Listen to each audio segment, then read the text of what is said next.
Round 2. Fight. Tantrum goes. Tantrum is going to definitely this time around roll his skill die and 3 attack die. And he does 2 damage. Ooh. So he's not going to use. Oh man. He's not going to use like a kobold. He's going to use 1 bone. He's going to do 2 damage. Which is going to take out the kobold.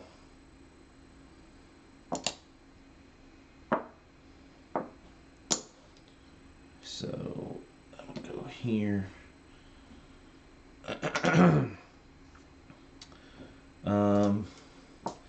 Then Nugget's turn. So here's the question.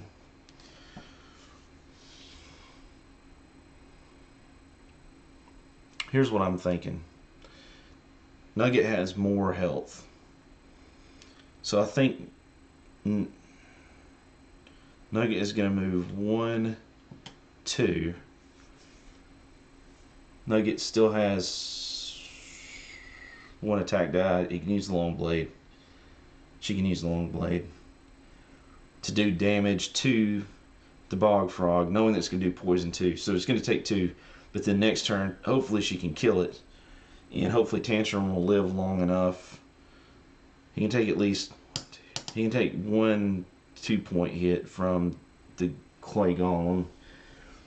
But hopefully live long enough to either do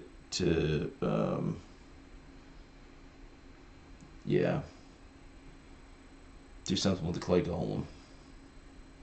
I think that's my plan.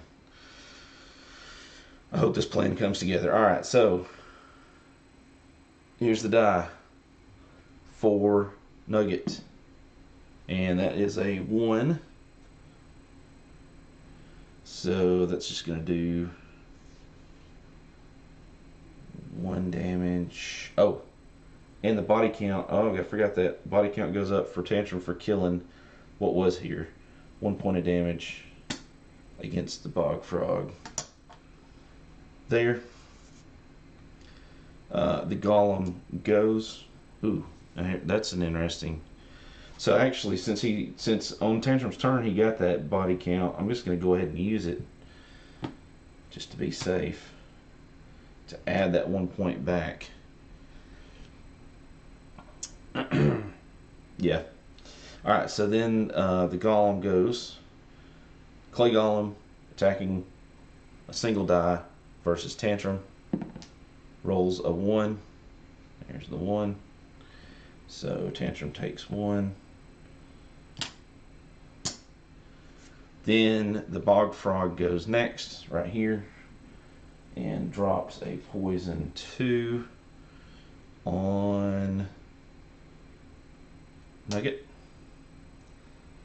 And round 3 begins. Tantrum goes. Tantrum is going to roll 3 dice plus 1 hardy die. There's the dice. Alright. Oh, wow. Wow. So he's going to use the hardy die for sure. Now here's an interesting conundrum. If I use all of these, there'll only be 1 point left on that golem. And as much as I would like for him to kill it to get a body count, that would be an easy kill through either attrition or, yeah, I think I'm going to do it. I'm going to go ahead and exhaust all of his dice to do 1, 2, 3, 4 damage to the golem. Nugget's turn. Nugget takes 2 damage. And that goes to 1. Nugget's got 3 decks. That includes 2 attack dice. She's going to roll 2 attack dice in her normal or long blade. So we're looking for do at least 3 damage, and there's exactly 3 damage. Sweet. So that is enough to kill the bog frog.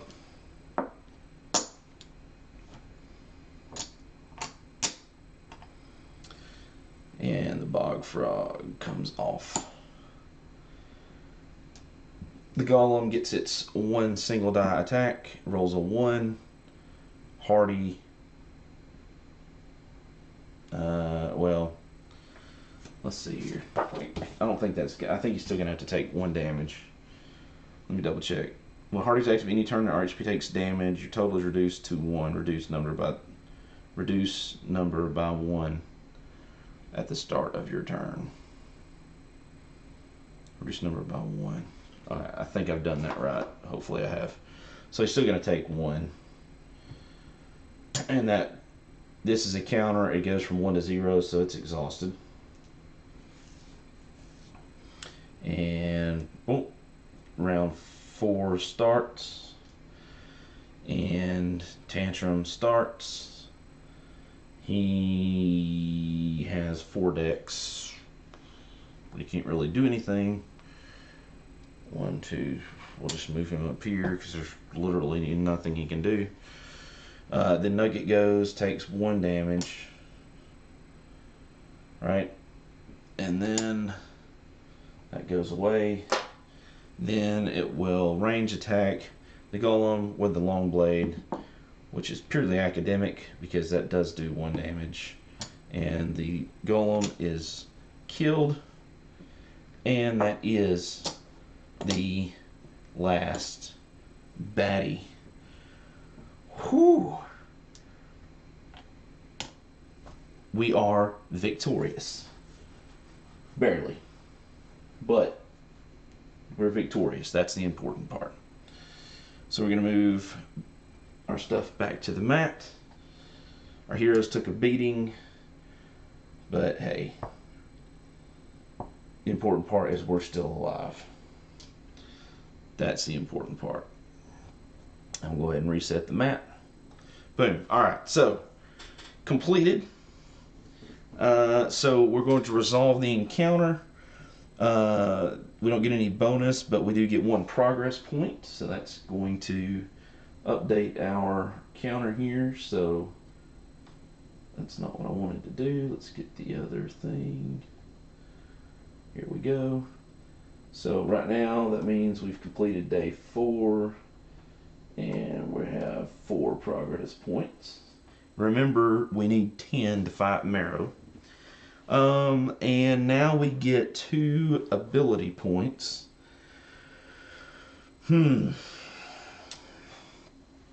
So Tantrum.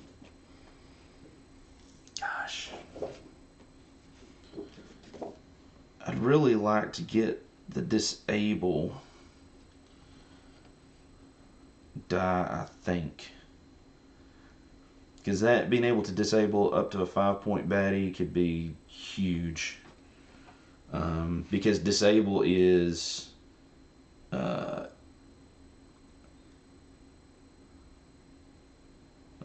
so you does the disable effect on a baddie up to level 5, but the disable effect is, oh wait, that's not on that sheet. It's on his sheet here, I think.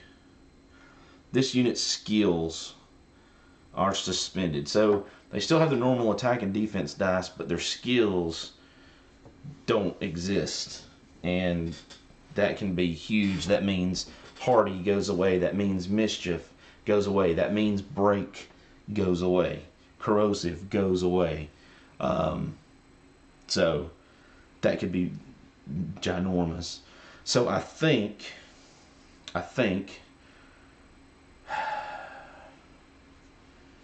we're gonna bump his dex up 1 more. Oh, sorry, his health up 1 more, and then we're gonna give him that Way of the Wild. Give him a chance to possibly disable some people. So that's gonna give him 1 additional health than he had. So there we go there. Nugget. I think Nugget needs to... So, I mean, I like the locksmith stuff for Nugget, but at the same time, right now, just two of us. I like Lucky, but I have to have Wildborn to get there. Combat proficiency is neat. So that's going to let me get something like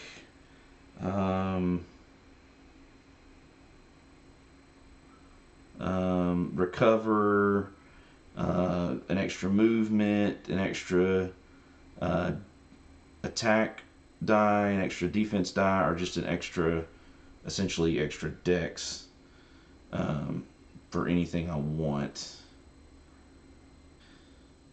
I like the dash. Like this line down here is all about movement on the board. I like that, but at the same time, it's gonna, you know, we really need to do some combat.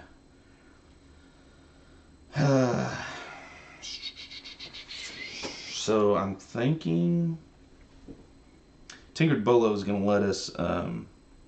So the question is, do I want to be able to cripple one baddie pretty well, or give myself a general advantage? I don't know. I think Tinkered Bolo. I'm kind of feeling Tinkered Bolo. So, yeah, Tinkered Bolo. The dagger's good. Should I do that or the dagger? Man, too many options. So the dagger. All right, let's stick with Tinkered Bolo. I think I'm gonna stick with Tinkered Bolo. Hopefully, I didn't make a poor life choice. All right, so that's one of those. I kind of want health, but at the same time, I'm thinking I may want dex, because dex would allow me to roll 2 attack, 2 defense, or, you know, 2 defense and the bolo and the longsword, or some combination of that. So I think I'm gonna bump dex up by 1 for Nugget. So that resolves this card. We've got our progress points resolved. So now we go to the end of the day. Rest and recover phase. Trade loot. We didn't get any loot, so we won't do that. Lock picking. Okay. So now both these guys get to attempt a lock pick. Let's go to the battle map. Get to attempt a lock pick on this trove loot, and remember, 5 force is what we need because we've got the other 2 unlocked. So Tantrum and Nugget both will get to do this. So let's just roll it up and see what happens. Alright, so there's 2 force there. And this is re-roll a die, so let's re-roll the force die. And let's see, let me move those up there. Okay, this is perfect. Look at this. Okay, so here's what we're going to do. We're going to use this 2 force. All right, let me double check here, make sure I understand this. Yep. We're going to give this die +1, so that's 3 force, and then 2 force from this die, that's 5 force. Wow, my hand's really big in that shot. And that is actually going to unlock this trove loot with a single roll. Sweet. Alright, so let's see what we got. We got Reflex Powder 10, permanent. That's a backup extension. Basically, it's Reflex Powder, but as a 1 bone backup. That's awesome. Reroll any 1 die this turn. So that's going to go to Nugget, which is sweet. That's going to be all of the points done. That's trading loot. We didn't do that. Lock picking. Then we have to do our individual options. Well, I think the only option really that we have is to rest and recover our HP. Unfortunately, but it is what it is. In our progress, we got 1 more progress, so whoop, we'll move our dot up to there. Forgot to do that earlier. My apologies. And yep, that's all we can do. Cool. So, kind of rough. Yeah, not bad, but not great either. All right, so what are we going to do next? Well, we're going to go to day 5. We are almost halfway through the maximum number of days, and our next card is Never Trust a Dancer in the Wood. Unless it's a safety dance, and then you're okay. Why? Because you're safe. Alright. Chains cut our wrists and ankles as the team of mercenaries lead us through a rocky pass. It's maddening how they got the drop on us. Of all the conceivable things you may encounter in the thick of the forest, a traveling company of lady dancers should not be one of them.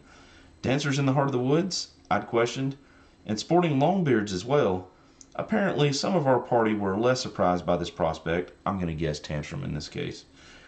And we proceeded to let our guard down. What's done is done. We'd best find a way to make it out of these chains and make a break for it, or else somehow subdue our captors before we're taken further off course. 2 options. Neither option.